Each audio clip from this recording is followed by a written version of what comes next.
The problem this evening is one which I hope that most of you will never be directly involved with. For during many years in which I have been a kind of last resort for troubled people, I've had much too frequent contact with this situation, and I think it's only fair that it should be reported and recorded and preserved for those who need it or have a mind to accept it. We all know that the human being is at great disadvantage in the presence of a mystery. We are able to handle the everyday occurrences with a certain amount of skill because we honestly believe that the adversaries that we face are known to us. We can measure our skill against theirs, and if need arises, we can run away and continue the struggle at some other time. But in a mystery, we are totally disoriented. The average person cannot function too much or too often in the presence of intangible factors. Even a little mystery arising in a family can prove to be most disorienting. Secrets are dangerous things because we have no way of fighting them. We have very little way of fighting gossips and poisoned pens and anonymous letters.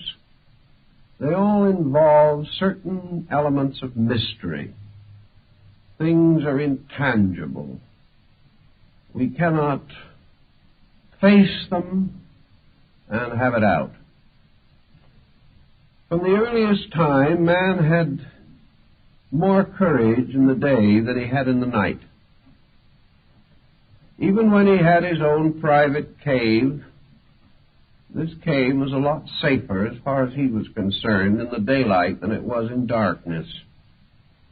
After he built houses and put locks on his doors and barred his windows, he was still happier in the daytime than he was at night, because in night perhaps old boards would creak or something of that nature.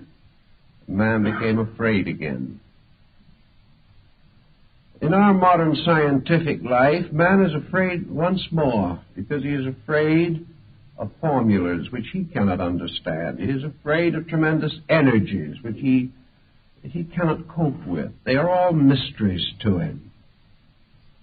We are a little bit afraid of the minds of other people. We do not know what they are thinking about. We are afraid that they are perhaps planning some secret exploitation of our resources, whatever these things may be. Long ago, man passed through a terrible nightmare, a nightmare of secrets and of darkness and of magic, intensified by a great common belief in the power of evil. The demons lurked in darkness at old crossroads. The fear of spirit possession, the fear of excommunication, of bewitchment, and all these things weighed very heavily upon some of our ancestors. They really never knew how to cope with them. They died as much of terror as of the common ailments of the flesh. So when today we observe the long shadow of mystery reaching into our private lives, there is a certain anxiety. We are not able to cope with the problem effectively. And there are certain questions that I think we all must ask. It has been rather well established by ESP researchers that there are possibilities of a certain kind of clairvoyance The thought transference is very probably a reality and will sometime be standardized, or at least far better understood than it is now. We are more or less convinced that clairvoyance is within the reasonable probability of things, and many different extrasensory potentials are being experienced within ourselves. To a degree, these discoveries are important and useful and helpful, and perhaps they will support our basic idealism or our conviction that the universe is a far greater and more important place than we have ever learned that it was. But there's always this little lurking problem. So we can put it in a very simple words of one individual who spent quite a sum of money to have mental absent treatments. This individual was very anxious that a certain person that they knew should change their way of life. So they hired someone, a practitioner, to go to work on the issue. And after a reasonable length of time, the object of all this attention did make some changes in their way of life, including a will in favor of the individual who came to me. Well, this sounded like higher mentalism, doing a pretty good job. You would get testimonials very easily for such procedures. But suddenly the person who came to me broke out in a cold sweat. This was a little problem. If they could change another individual and get a will in their favor, was it possible that some other individual could change them? While we were out mentally dominating somebody else, could it be that somebody else was trying to mentally dominate us? Do these processes work both ways?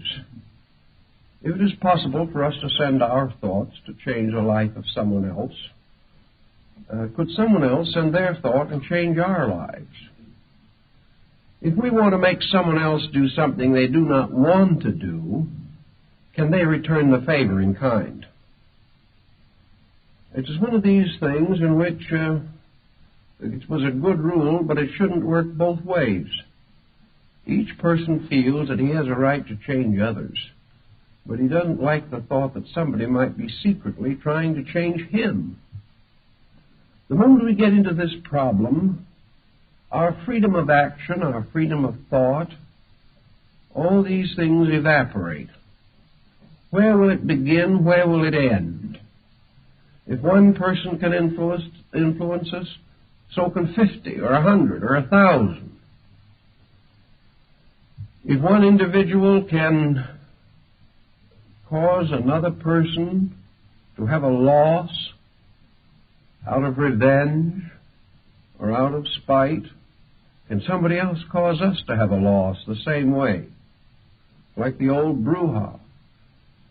If we can pray our enemies to death, can our enemies pray us to death?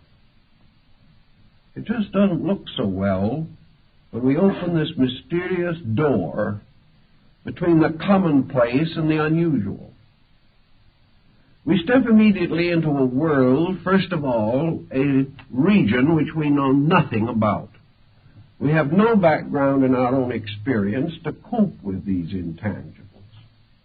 All we have to work with is a tremendous tendency to fantasy in ourselves, an imagination that can get out of hand even with the commonplace, let alone the unusual, and a mind that has very little foundation in any form of essential courage or fact or reasonableness.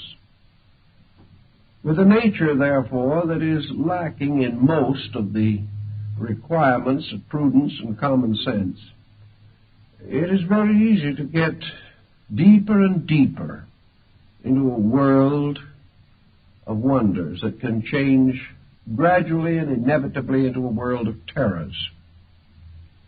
It is a rather dangerous situation for the person to suddenly leave behind the landmarks that he has and knows and depends upon and sail out into an uncharted ocean